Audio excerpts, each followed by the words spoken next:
The air in the Asbel mansion was always cold, but inside the private chambers of Sile Asbel, it felt like standing in the heart of an eternal, suffocating blizzard. I stood by the frost-rimed window, looking at the reflection in the glass, a man with striking blue hair and dark blue eyes that seemed to hold a weary, ancient depth. For 6 long months, I had lived as Iran Baslet, the fiancé destined to be a mere stepping stone in a bloody tragedy. For 6 months, I had played the role of the devoted, gentle lover, hoping against hope that kindness would melt the permafrost around Sael's heart. I had brought her rare winter lilies. She had crushed them under her heel. I had offered her jewelry crafted by the Empire's finest smiths. She had called them gaudy trash. But as I watched Sael lounge on her velvet chaise, her light blue hair spilling over her shoulders like a frozen waterfall, and her sky-blue eyes fixed on her tea with bored, sharp disdain, I finally accepted the bitter truth. Kindness was a currency she didn't recognize. To Sael Asbel, my devotion was a weakness to be exploited, a floor mat to be stepped on until it wore thin. If I wanted to survive the ending of this story, if I wanted to truly rehabilitate the woman who was fated to plunge a dagger into my chest, I had to stop being a saint. I had to become the very thing she respected, a villain. "You're late," Sael said, her voice a cold, crystalline chime that seemed to drop the room's temperature by several degrees. She didn't look up, her gaze tracing the steam rising from her cup. "And your face looks particularly like a squid today, Iran. It's offensive to my eyes. Why do you insist on appearing before me without an invitation? In the past, the old Iran would have bowed his head, offered a sad, patient smile, and apologized for the offense of his own existence. But that man was dead. I felt a strange, cold fire ignite in my chest, the double curse strategy. "If my face is a squid," I replied, my voice low and devoid of the usual warmth, "then what does that make you? The bait? Or just the bottom feeder looking for a fight?" The porcelain cup froze midway to her lips. Sael slowly turned her head, her eyes widening in a slow-motion arc of genuine, unadulterated shock. The puppet had just snarled at the master. What did you just say?" she whispered, her voice trembling not with fear, but with a rising, indignant fury.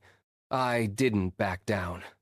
Instead, I stepped closer, my boots clicking sharply on the marble floor. I didn't stop until I was looming over her, invading the personal space she guarded so fiercely. "I said that if you're going to act like a bitch, you shouldn't be surprised when I treat you like a dog. You've got a lot of nerve talking about my face when you look like you've been sucking on lemons for a decade. Do you ever get tired of that expression, Shael? Or does it just come naturally with the rotten personality?" The silence that followed was absolute. The color drained from her face, leaving her as pale as marble, before a frantic, crimson flush rushed back to her cheeks. She surged to her feet, her chair screeching violently against the floor. "Iran Baslet, have you lost your mind? I'll tell my father. I'll have you stripped of your title. I'll have your head for this." "Go ahead," I interrupted, a dark smirk tugging at the corner of my mouth. "Tell the Duke that your fiancé finally grew a spine because he got tired of your constant, mindless barking. I'm sure he'll be fascinated by your inability to handle a single insult after you've spent years hurling them at everyone else. Go on, Shael. Run to him. Let's see who he believes, the daughter who throws tantrums or the man who has been her only shield for months." She didn't wait for another word. She stormed out of the room, her footsteps echoing like hammer blows through the hallway. I followed her, matching her pace with a leisurely, infuriating stride. We reached the heavy oak doors of Duke Jespin Asbel's office, and Sael practically burst inside without knocking, her breath coming in ragged gasps of rage. "Father!" she cried out, her voice reaching a pitch of artificial distress that usually worked on the old man. "Iran has finally gone crazy! He's cursing at me!" He called me a bitch. He told me I looked like I was sucking on lemons. "Look at him, Father! He's being a monster!" Duke Jespin, a man whose presence was as vast and intimidating as the magic he commanded, looked up from his desk, his sky-blue eyes, so like his daughter's but tempered by centuries of political warfare, shifted from his trembling daughter to me. I stood perfectly straight, my hands clasped behind my back, the picture of a refined, patient gentleman who had simply reached his limit. "Iran Baslet," the Duke said, his voice a low rumble that vibrated in the air. "Is this true? Have you insulted my daughter in such a way? To call a lady of the Asbel house such names? Do you have an explanation?" "Duke," I said smoothly, inclining my head in a perfect, respectful bow. "I apologize if my attempts at tough love were misinterpreted. Sael has been feeling quite stagnant lately, and her behavior toward the staff and the social circles has become increasingly unrefined. I realized that my gentle approach was failing her. I thought a change in our communication style might help her develop the social resilience she'll need as a future duchess. After all, if she cannot handle a single-pointed joke from her own fiancé, how will she survive the vipers in the imperial palace who will stop at nothing to tear her down? I am merely trying to sharpen her wits and her skin for her own protection." I watched Sael's jaw literally drop. The Duke looked at her, then back at me. He saw my calm eyes, my unshakable posture, and the undeniable logic I presented. He was a man of power, and power respected power. To Sael's horror, a deep, booming laugh erupted from his chest. "Resilience! I like that!" the Duke roared, slamming a hand on his desk with a force that made the pens jump. "Sael, he's right. You've been far too sensitive lately. Iran is clearly just trying to help you grow. If you can't handle a bit of bickering from your future husband, you'll never lead this house. Iran, continue your training. She needs to be as sharp as a blade." Sael looked as though the world had tilted on its axis. Her father, the man who had spoiled her since her first breath, was siding with the squid.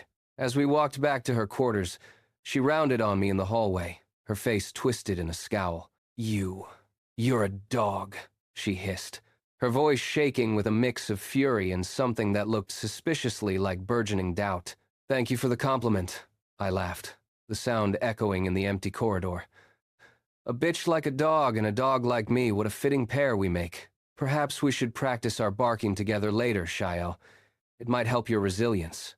She turned away with a frustrated huff, unable to find a retort that didn't make her look like the very child her father had just scolded. But the shift in power was only beginning. A few days later, we found ourselves in the training gardens. Sael, desperate to reclaim her dignity and prove her superiority, decided to showcase the magical talent that had made her a genius in the eyes of the Empire. She channeled her mana into the earth, the ground rumbling as she forced the soil to rise in small, neat mounds. "See?" she said, her chin tilted up, looking at me with a spark of her old arrogance. "This is true power, Iran, not your petty words. I am an Asbel. My magic is absolute. What can you do besides talk and hide behind my father's favor?" I didn't say a word. I simply stood there, closing my eyes for a moment as I tapped into the mana I had been honing in secret, through sleepless nights and agonizing physical drills. I felt it a dark, heavy pressure, like the depths of the ocean. I let it flow out, not in a trickle, but in a flood. The air itself began to hum with a low-frequency vibration that made the leaves on the trees shiver. With a flick of my wrist, I didn't just move the earth, I commanded it. Massive columns of dirt and stone erupted from the ground, soaring upward with a violent, terrifying grace until they reached the height of her shoulders, surrounding her in a fortress of my making. The sheer density of the mana made Sael stumble back, her own small mounds crumbling into dust under the weight of my presence. "That's easy," I said, looking down at her from the top of one of my mounds, my eyes glowing with the intensity of my magic. "If that's the absolute power of the Asbels, then perhaps I should be the one teaching you magic as well as manners. Don't mistake my past kindness for a lack of ability, Shael. I was being gentle because I loved you. Now, I'm being honest because I want you to survive." The silent villain. That was what she saw in me then. I was no longer a victim. I was a competitor who could outmatch her in the very field she prided herself on. Her confusion was deepening, but the true test of her rehabilitation came during a quiet afternoon in the library. I was reading near the window when I saw the maid, Aston, preparing Sael's afternoon tea. The girl's hands were shaking so violently the china rattled against the silver tray. I caught the glint of a small glass vial hidden in the folds of her apron. I didn't intervene immediately. I followed them back to Sael's receiving room, standing behind the heavy velvet curtains as the scene unfolded. Inside, Sael was in one of her typical foul moods. her temper flared by her recent defeats at my hands. "Is your brain as cold as this tea?" she snapped at the girl, her voice sharp enough to draw blood. "You've spilled a drop on the saucer. Are you as incompetent as you are ugly? I won't have such trash in my sight. Get out before I have you whipped." The maid collapsed to her knees, the vial slipping from her pocket and rolling across the carpet. It was poison not enough to kill, but enough to make Sael violently ill, a desperate act by a desperate servant. Sael saw it, and her eyes went wide with a mixture of terror and predatory rage. She began screaming for the guards, her face a mask of cold, aristocratic fury. I stepped out from the shadows, my presence instantly silencing the room. "Stop," I said. My voice wasn't loud, but it carried an authority that made the air feel heavy. I walked to the center of the room, picked up the vial, and examined it. I looked at the sobbing girl on the floor, her face buried in her hands, then back at the wicked woman I was supposed to marry. "Shut up, Shale," I said. The silence that followed was absolute. Sael looked at me as if I had slapped her. "Look at her. Truly look at her. Why would a girl who has served your family for 5 years, a girl who has never once stepped out of line, suddenly decide to poison you? Is it because she's inherently evil? Or is it because you've made her life a living hell every single day? Is it because her mother is sick and she was desperate enough to listen to the whispers of your enemies because you gave her no reason to be loyal to you? You've spent your life sowing seeds of hatred. Why are you surprised when the harvest is poison?" That's no excuse," Sael stammered, her hands clenching into fists. "She tried to hurt me. She's a traitor. She should be executed."